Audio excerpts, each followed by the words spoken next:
can feel a breeze somewhere. Indeed.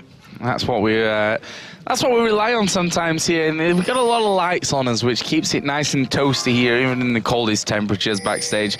So here we go then. In game, it's SK Gaming versus Ninjas in Pyjamas. SK on the blue side. Now, we talked about the amount of CC earlier on here, and that.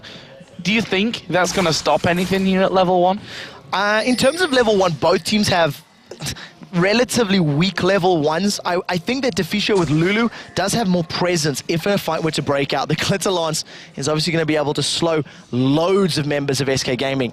Instead, it is just going to be a defensive start, and I think we're actually going to see very defensive early games from both teams unless jungle presence comes in to help out. Basically, with your backs against the wall, you don't want to make a play that's going to cost you a game this early on.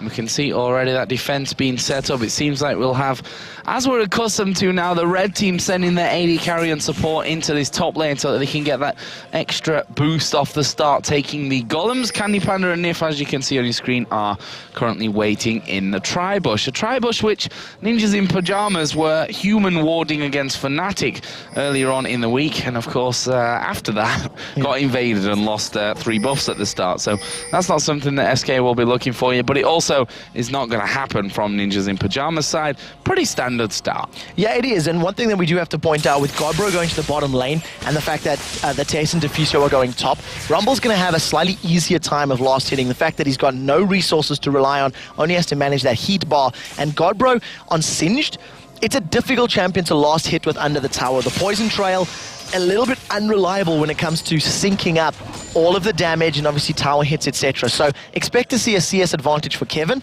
The question is, who will make that stick more once we get to the team fights?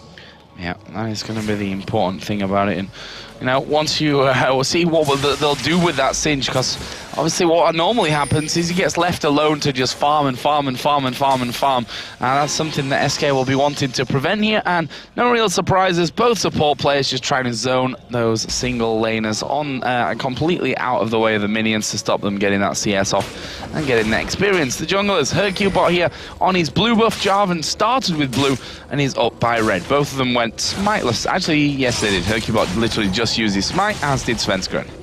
So pretty similar starts from both sides. Both champions have got very good early level ganks. So with that red and blue buff up, if they land the knockups, actually for both champions, it could lead to some potential kills. Svenskeren though, he's positioning himself in this top lane. Kevin is level 1. He still does not have his second ability. And if he does decide to go for something like the Flame Spitter, which is standard, he's not going to have the shield. He's not going to have that scrap heap shield. The thing is, Sven's going to have to wait a long time because the Tess has to shove that entire wave out. Yeah, it's going to be incredibly obvious if all of a sudden now Ninjas in Pyjamas just push that lane completely away from things. We're going to see Hercubot, but crucially, he's got over a ward. Godbro knows he's there, so he should be backing off from this one, but Kevin underneath the turret is going to be in a lot of trouble. There's the knockup. Are they going to be able to finish him off? A flash comes in. Kevin actually gets him really low, but the first blood comes out for Jarvan, and Ocelot in the middle has to flash. The minions are coming in, but not enough. One more take would have done it. So they do manage to pick up first blood in the top lane. The Tess actually tanking up that turret for a very long time. The problem is they've lost this tower in the bottom lane. There is a massive creep wave pushing towards Godbro, so that's going to help him out. Svenskeren and Deficio are doing the best that they can to shove this top lane tower down, and with the help of those minions, they should actually be able to get it. Right now, though, SK have grouped up. They've got the numbers advantage in the bottom lane, and they want Dragon. A level 3, 4-minute Dragon. Not so often that we see this kind of thing happening. Here comes Godbro from the side to try and stop this one from happening. Orianna going to come around the side as well. Can they actually get in there for this one? There's a fling on towards Candy Panda. Dragon is going to be taken here by SK as Candy Panda flashes, Bjergsen flashes, Godbro flashes. They're all flashing here. And in the end, no one goes down from that one except the Dragon. Yeah, the problem is all of those flashes just simply revealing the positions of the players and not able to make the damage stick to the right target. Bjergsen and Godbro didn't stick to the right champion or the same champion either. They were split targeting, and basically a 2 versus 3 became a 2 versus 4, and it was a fight that they couldn't win. It was such a hairy situation for the Ninjas in Pyjamas, but they managed to get away without losing anything other than the summoner spells. So everyone pretty much just headed back off there. Ruby Crystal picked up for Singed, and a ward just to make sure that he's not going to get pushed while he's doing his pretty much AFK farming that you can do as a Singed. And he also lost a lot of that creep wave as well. He's sitting only on 6 CS. Even though he lost his tower, there was a big number of creeps pushing towards him. He opted to run past those towards the Dragon Pit, and that is a little bit of wasted golden experience. But we'll see if all of that vision will help make up this deficit. And of course, the tower did go down in that top lane, so they're even on that front. Svenskeren and Herkubot are just going to spot each other in the jungle, and they literally walked away at the same time. It was almost as if that was planned there, a bit of a meeting in that jungle. It was a love tap. Svenskeren just gave a little bit of a love tap there onto Herkubot Sins out. A very big creep wave here for Godbro in this top lane. With those towers down, he started stacking up and started pushing, but look at Ocelot's position. He's thinking about getting involved. He does have those upgraded void spikes, so he'll be able to help wave clear and control this lane if needed. Yeah, Herkubot there was obviously around. He put that ward down after he saw Svenskeren coming in, did himself the wolves, and then came to help Kevin out here in that lane. Right now, Bjergsen is causing a couple of issues for Ocelot. Constant harassment here, building up those auto attacks, getting the balls in, and making sure that he keeps himself nicely defended with that command protect as well. Yeah, it blocked up all the damage of that tower hit, so good controlled aggression from Bjergsen. He's going to use that ranged champion of Orianna to his advantage unless Ocelot jumps in. Level 6, here comes Herkubot. They're going straight in onto him here. They can dive this one. Bjergsen right underneath the tower. He's not going to be able to get away, but Herkubot might go down here. That one turret hit, not quite enough. Bjergsen had his ignite up. He didn't put it down on Herkubot. If he did, it would have been able to pick up the kill. He had no mana to land the shockwave, so he was thinking about it, trying to do it, but simply put, did not have the resources available. Herkubot sneaks himself up above the double golems here for NIP, and that puts their first kill on the board. A risky dive, but it worked out for them in the end. Risky dive that goes in their favor. Sometimes those risks go horribly wrong. Sometimes they work out for you, and that's the kind of thing that I think SK are counting on here. They know that they've got to do something out of the ordinary compared to their performances so far in the summer split to take down Ninjas in Pyjamas, who themselves, you know, they've not picked up masses of wins, but they've had good performances along the way. Basically, what they just did there has been the misplay for SK Gaming leading up to this matchup, because they didn't make plays in the early game. They waited until they were behind. They waited until all they had left was big, brave plays. And this, some confident play from SK, does play into their favor, and it gives them this 1,000 gold lead thanks to that dragon from much earlier on. And look how much Godbro is suffering in that 1v1 lane. He's 4 times the CS behind that of Kevin. Yeah, and Kevin's going to keep going on to him here. And he's going to put the ultimate down here as well. Will Kevin go the whole hog here? Yep. And he will. And that's a dead Godbro. And there you just see the absolute power advantage that he has over him. Level 6 versus level 4. He put the equalizer down, got that ignite up, and with that kill, actually hit level 7. Godbro's going to need a whole lot of help from Svenskeren up in this top lane, because simply put, he cannot win that lane. The slows from those electro hard points plus the damage is so great. Now the Tess and Deficio are feeling the hurt. Yeah, bit of pain coming down on this bottom lane, and Candy Panda and Nif being very, very aggressive here. Pushed up onto that inner turret already. Herkubot now coming towards the middle. Bjergsen gonna have to run. He does have mana for that shockwave if he needs it this time around, and he literally just walks away with that command protect on. And that's exactly the reason that we didn't see Herkubot diving. He realized that a shockwave was an imminent threat. He knew that the ignite had not been used in the previous engagement, so instead of full-heartedly diving a tower on a full health Orianna, he simply forces her out of lane, puts a little bit of pressure, and allows Ocelot this wave to pretty much farm it up freely. Right now, though, Candy Panda and Nif, they've come to put some damage down on this mid turret, and it's a 4 versus 3, with SK having the numbers advantage. That's really ultimate just coming across there. Didn't really catch many of them. Okay, only hit 1 or 2 at the most. But SK, with that 4-man push, did get a couple of hits onto the turret. There is Kevin again, putting down some pressure onto Godbro. 22 to 46 CS with that kill coming down 2 points. It's 1,000 gold lead already after just 9 minutes for Kevin. Now that's a massive, massive number, and you've seen how quickly Kevin could chunk Godbro down in the previous games. But we have seen this before from Godbro and from Ninjas in Pyjamas, that the top lane is sort of the, in case of emergency, leave him on an island and we'll bring him back later, because you know how well Singe does scale if you give him time. If NIP can pick up a few more towers, and even if they lose that top tower, it'll actually give Godbro some safer farming because Kevin's not going to be willing to overextend past the river.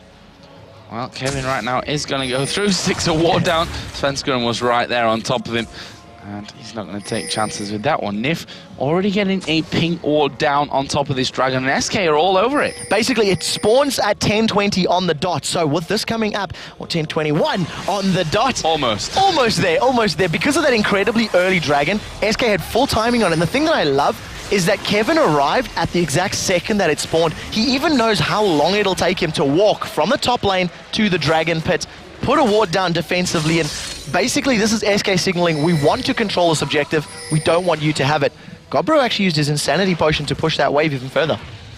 Well, to be honest, he needs a farm at this point, so every little bit that he can get is a big help for him. But that means, though, that Kevin's going to be boosting himself even more from that one. Already got that haunting guys in there, picked up pink ward as well from this. So interesting to see what Kevin may be aiming for with this. Ocelot got himself the brutalizer in there now as well. Seeker's arm guard picked up first for Bjergsen. The thing that I really like about those pink wards from Kevin, he's going to be able to now overextend and stay attacking the tower because he's going to deny the vision of his opponent. Make sure that if he wants to fight right now, though, Bjergsen's been jumped on by Ocelot. Yeah, he's going to pop the ulti. Here comes Hercubot from the backside. Uses the shockwave, but Ocelot flashes over it there. Picks up the kill. Nicely done. And Hercubot is still going in for this one. They need to be careful of Godbro singed. And in the end, Svenskeren will just walk away. Hercubot decides not to follow through. But this is looking like a very different SK. This is looking like a confident SK gaming. This is the SK from the previous, but Hercubot jumped onto Jarvan. Yeah, they're going to keep going in this one. Gets the knock-up.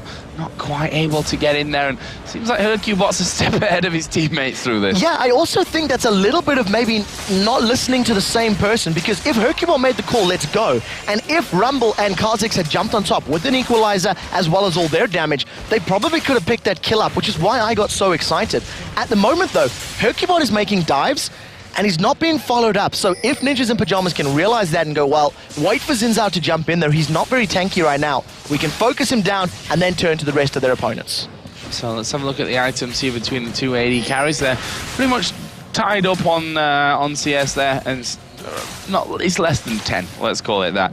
Double Doran's Blade boots at the moment for Varus. I'm assuming that Candy Panda does have plenty of gold to spend. Spirit of the Elder Lizard picked up already for the test, so it looks like he's going that more and more common now blue Ezreal build. Now the reason I like the blue Ezreal build here, it works against his opponent's composition. It works against Kha'Zix, against Xin Zhao, and against Rumble even. Get the slowdown, control the tempo of the fight. So even though it's going to take him a little longer and he's not going to have as much damage as his opponent Candy Panda, who's now just picked up the Greaves, the Cutlass, and is working towards the Blade, it works. It builds him armor, etc. So we'll see how effectively the test can make that work, as Godbro has been found out by Kevin, and that's quite a bit of damage actually from those harpoons alone. Yeah, throwing him back though. Has to use his ultimate here. That insanity potion running. And in the end, it's going to mean that Kevin gets himself a full free wave. Anyway, has seen Jarvan come in, so as soon as that's gone, he's off. Yeah, he's going to play it quite safe. Still sitting on that pink ward as well, so Kevin not really feeling like he can overextend or push this wave further than is safe. Luckily, with some of the free time that Godbro has had in this lane, he's caught up in levels. He was at 1.3 levels behind. Now he is only 1. Nif's presence is definitely hanging around, and we've seen some very good flash crescendos. And it's a combo that, if you're not expecting it at this early stage of the game, can really cost your team. Yep, certainly. That unpredictability that Nif has showed one of his strong points here. We've got 3 men defending currently in the top. Orianna and Ezreal not too far away even. This could be a bit of a dangerous time for SK Gaming if they're not careful.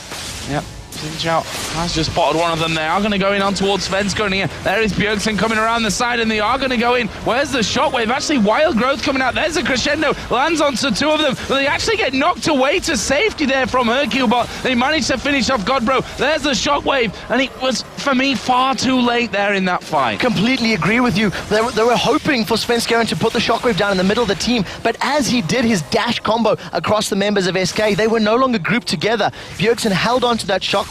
It ended up costing them Godbro and Svenskeren going down. They're going to lose the top tower. That's 3 towers in a row. And with 1.5 minutes to go, SK can recall, heal up, shop, and position for Dragon. Yeah, Yeah, or keep pushing, maybe. Who knows? Here we go. Oslo actually coming around the side there, and you see those Void Spikes already with the Man Immune and the Brutalizer picked up, starting to do some good damage. Red buff is going to be stolen away here as well. Candy Panda just helping out. Did he actually pick it up? Candy Panda picked it up. Hercubot had the one from before. So Hercubot's one is about to time out. There's a couple seconds left on that. And we do see Candy Panda with a nice fresh red buff steal. So very good positional play. See 1 minute and 10 seconds on the clock. There's not much vision here for SK Gaming. NIP should be roughly aware that the Dragon's going on, but they are so far behind right now. At 15 minutes on the clock, to be 6,000 gold down, it is a very, very big amount. And look at every single member of SK making their way towards this Dragon Pit. I do expect this to be a 4 or a 5-man Dragon. Yeah, and look at the CS between the AD carries here as well. I mentioned before, Ezreal 10 CS lead. It's now switched over completely, and there's 1,000 gold between them. Same in the middle lane, same in that top lane as well. In fact, it's even approaching 2,000 gold there from that side of things. So not looking like such a great game so far from Ninjas in Pyjamas, but SK have been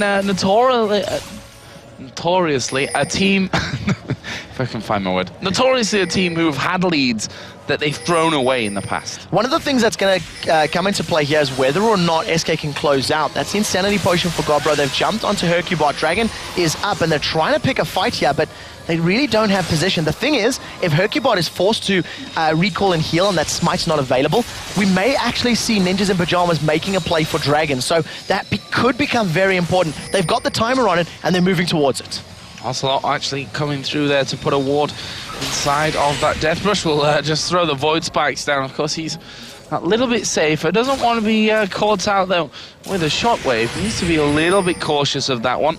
And it looks like NMP just going to be bullied away. So no Insanity Potion for Singe, no True Shot Barrage yet for the Tessa's Ezreal. In exchange, Hercubot was only forced to pop the Singe ultimate. So Crescent Sweep for 2, they'll be happy with that trade. And you can see the call from NIP going, we're actually not strong enough to pick this fight. Back off, back off.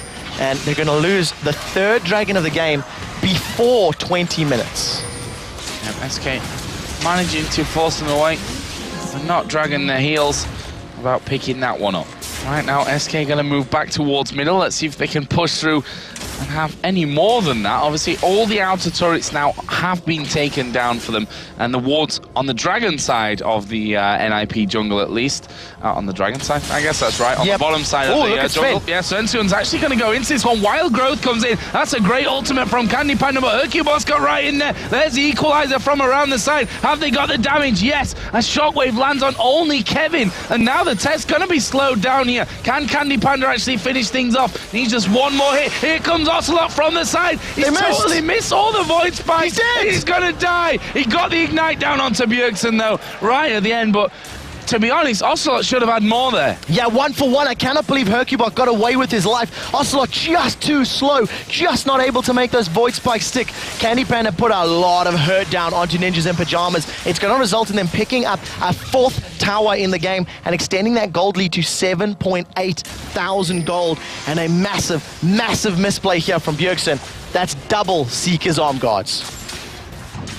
Is there a particular reason that I am maybe missing right now why he would go that way? Stress of being 7,000 gold behind. The Seeker's Arm Guard will upgrade into that Zonya's Hourglass, and I think he's going to sit on it for a little while until he sells it when he has enough money to actually complete the item. Well, it is Arm Guard. So we're getting 2 of them. Arms guards. It's now got arms guards. Of course, because you don't want one of your limbs to be naked for the entire game. It's better to dress both of them up as and where you can. So double Seeker's Arm Guards coming out here. Maybe we'll see double boots. Maybe even double, leggings if we get them at some point. And no one needs leggings, that's true. So let's have a look down the items after that then. We see the difference between the junglers. One of them with the Aegis, one with that Runic Bulwark already finished in here. That's a big difference between the two. Between the AD carries, that Spirit of the Elder Lizard just added a BF sword to that Vamp Scepter as well now. Has the test, but on the other side, Blade of the Ruin King is already done, which was done before that fight actually. Yep. So I think Candy Panda's actually sat on a bit of gold. Yeah, Candy Panda's doing very, very well this game, sitting on about 1,700 gold. Most likely will be heading back to pick himself up a BF sword in the not too distant future. Right now, though, SK are playing aggressive. They're getting very good ward coverage. I mean, if you look at that mini-map, it's like a Christmas tree. It's just blue dots everywhere, just absolute complete vision. And that's what's allowing SK to make these plays, you know, knowing fully where their enemies are. They're trying to make a setup here, trying to maybe bait NIP in, but I think they're aware of it. I think they know something, you know, fishy is up. Yeah, I don't think that they'll be pulled into that one here. They'd be very silly to allow that to happen. And they've gone over the top of a ward, which will be revealed here as Nif with his Oracle on goes straight over the top of it. This top lane actually pushed fairly heavily already. They're going to steal the red buff away for a second time in a row. Again, going over on towards Candy Panda. And NIP are expecting this push to come to the top lane. They're trying to clear out that wave as quickly as they can. Yeah, and the thing is, NIP, they do have relatively good wave clear when you do add in some of Ezreal's damage plus Orianna, as well as the Lulu. But it's not as powerful as the Kha'Zix's Void Spikes and the Piercing Arrow from Varus. So if a siege does come in from SK Gaming, they're going to have the advantage of staying at the tower much simpler than NIP will have from forcing the minion wave back from it. And look at that there, Nif spotting, thanks to his teammates, pretty much every single ward that was put down out of desperation there for NIP to spot where the SK push was going to be coming next. In the end, it came in the most obvious of places once again, that top lane where the minions were put. We can see Ocelot just waiting off towards the side here. His Void Spike's not quite landing onto the NIP team. And the pings on the minimap, quite furious here from SK. They want to get rid of more wards. They've got to be a little bit careful here because they have this massive advantage. But if you remove one of your members, one of your most farmed and fed members, it's going to set up a situation where a 4v4 or a 5v4 could come into play. So Ocelot does try to split push in that mid lane. And you can see that Bjergsen has decided to roll around and try to defend the wave. Now the rest of SK are on here, and the NIP are hot-footing it back as quick as possible.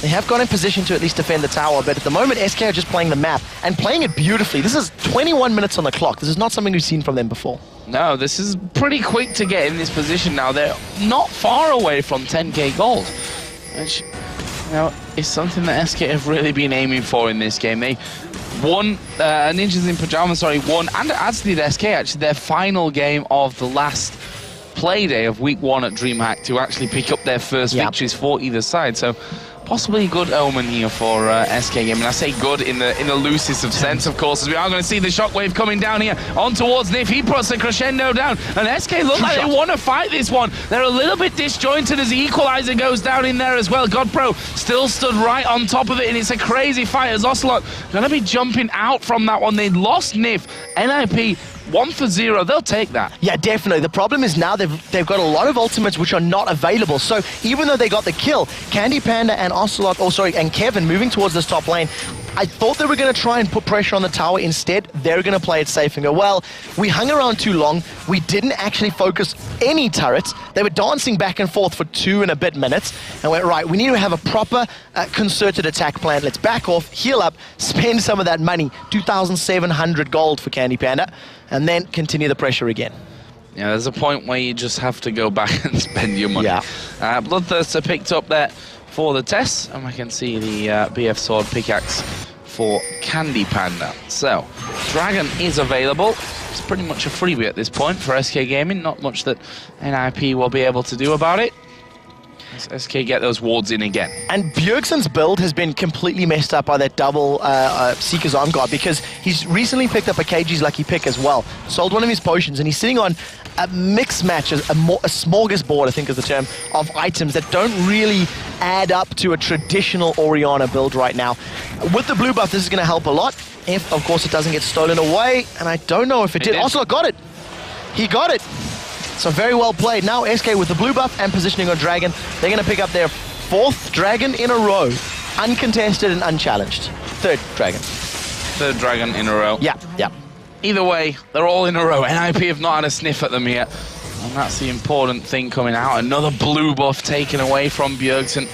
Needs more time to wait. He's gone in for that Morella Nomicon at this point. Obviously, going to give him that bit of cooldown reduction that he needs and the mana regen as well. But honestly, the problem is that he doesn't have any power at this stage. Yeah, so those shockwaves are meh waves, as you've called them in the past. We've seen a couple of them used already, and one is a bit late, one is a bit questionable. So the real pressure and the real question for Bjergsen is how many elos does his shockwave have? Can he pull a Forellan Lord? Can he, group up SK at the right time, because if he does, it's going to allow the Test and Svenskeren to clean up. But if he's not able to position them and burst them down, it's going to be a very difficult position to be in. I think almost it's a case of SK making a mistake to let that happen, actually, which could happen. You can never count that out, even at this super high level of the game. As we see here, Kevin's actually coming around the side. They've pinged his position, so they know that Rumble is going to try and get in here on top of them. Will he put the equalizer down and go for this one? It looks like it. Ocelot going to jump in. Wood Spikes pretty much out into thin air there, though. Yeah, it is. We do see the Bjergsen moving to the bottom lane. He's going to clear this massive wave and shoving down the inner turret.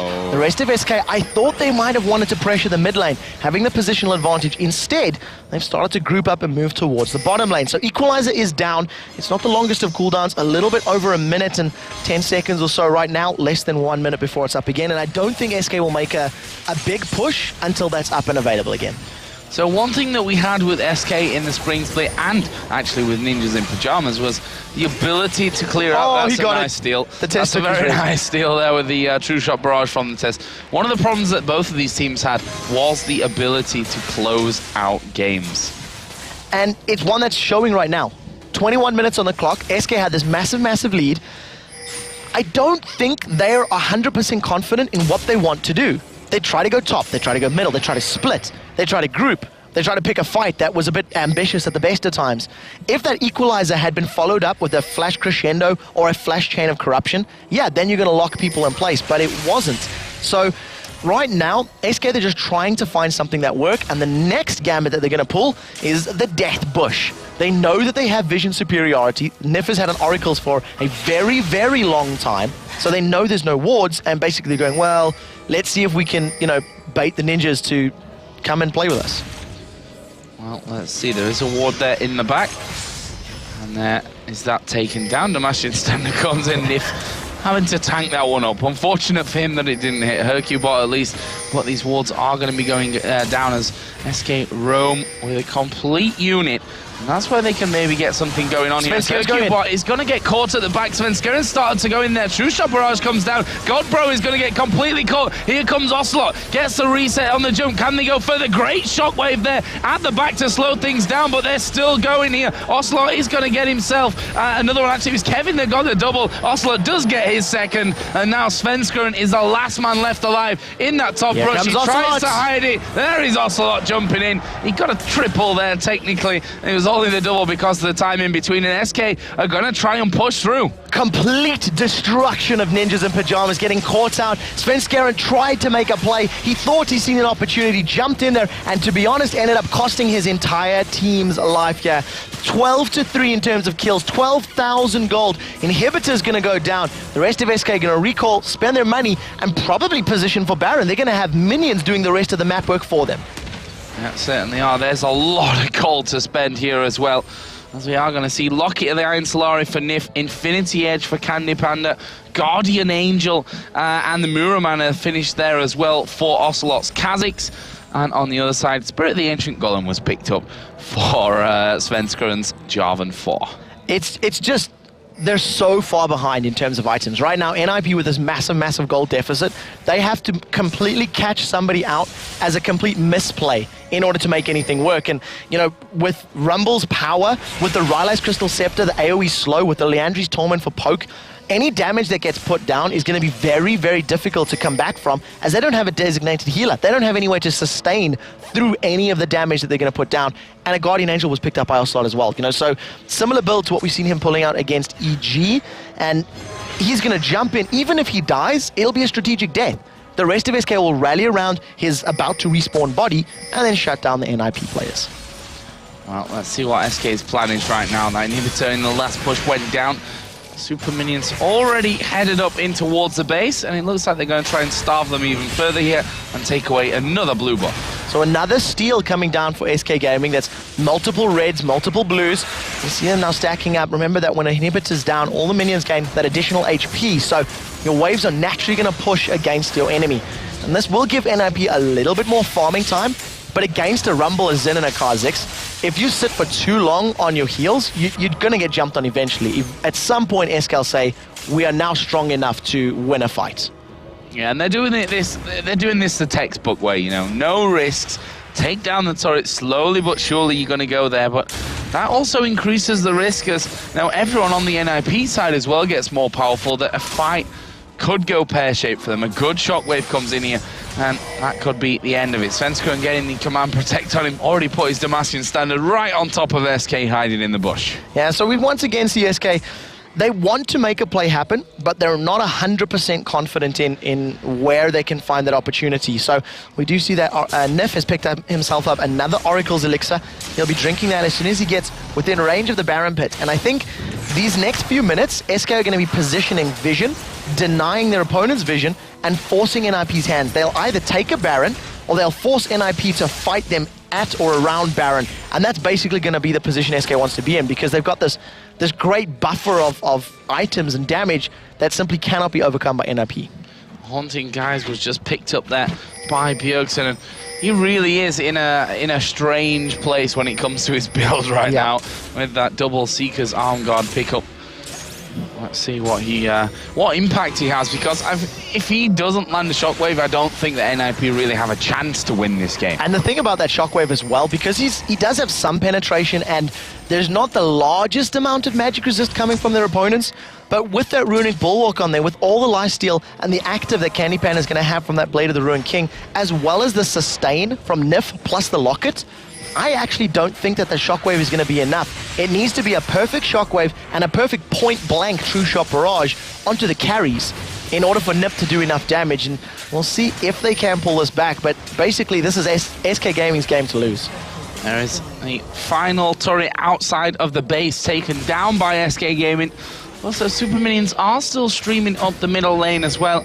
It looks like SK just going to back off. They're pinging a rate, which every little bit of gold helps at this point, I suppose. And SK have done very well to control NIP's Juggle. They've been taking camp after camp, objective after objective, and again, their ward control is very, very good. Now they know they're in an advantageous position. They've started off the Baron Nashor, and we do see that it was a 3-man start. They're a little bit nervous of the dive buddies of Svenskeren and Godbro.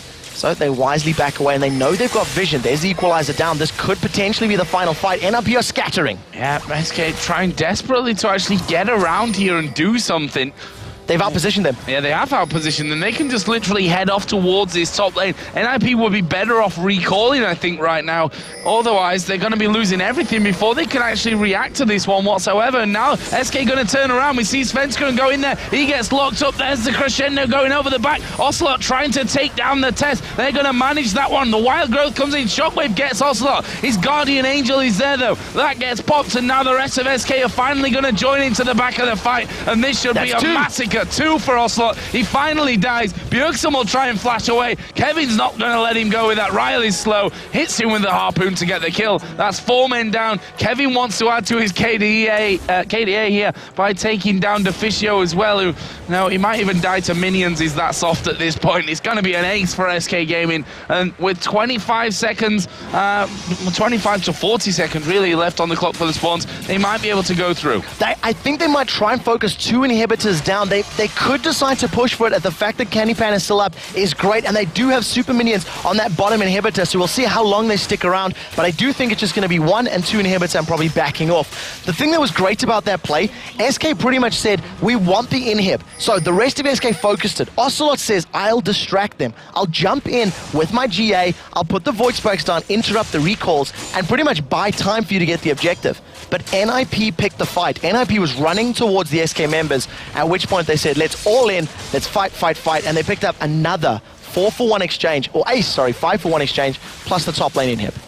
There's another Oracle being picked up here by Nif. It seems like he's had one for the last 20 minutes of this game, and I think he probably has as well. Only died that once. They've literally been timing out on him. That's how long he's had them.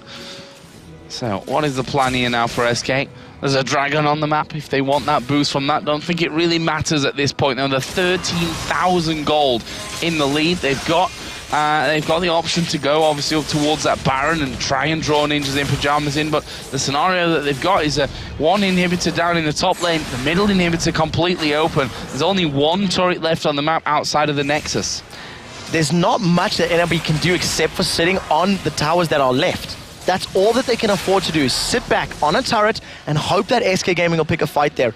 If SK decide to play the split push game, which they will, they'll have one or two of the champions pushing the other lanes, then NIP need to pick a 4v4 and win it. That's very, very important for them. Finally, Bjergsen has sold that Seeker's Arm Guard. He's picked himself up and needs a large rod, and is a couple hundred gold away from completing that Zonya's Hourglass. So that will help him in his team fights, but it's just too late. I mean, there's no other way to say it.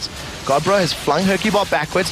Candy Panda is bashing away on the inhib, and it's not the fight yet, but they're pretty much just zoning to buy Candy Panda on his Varus as much time as possible to get the second inhib down.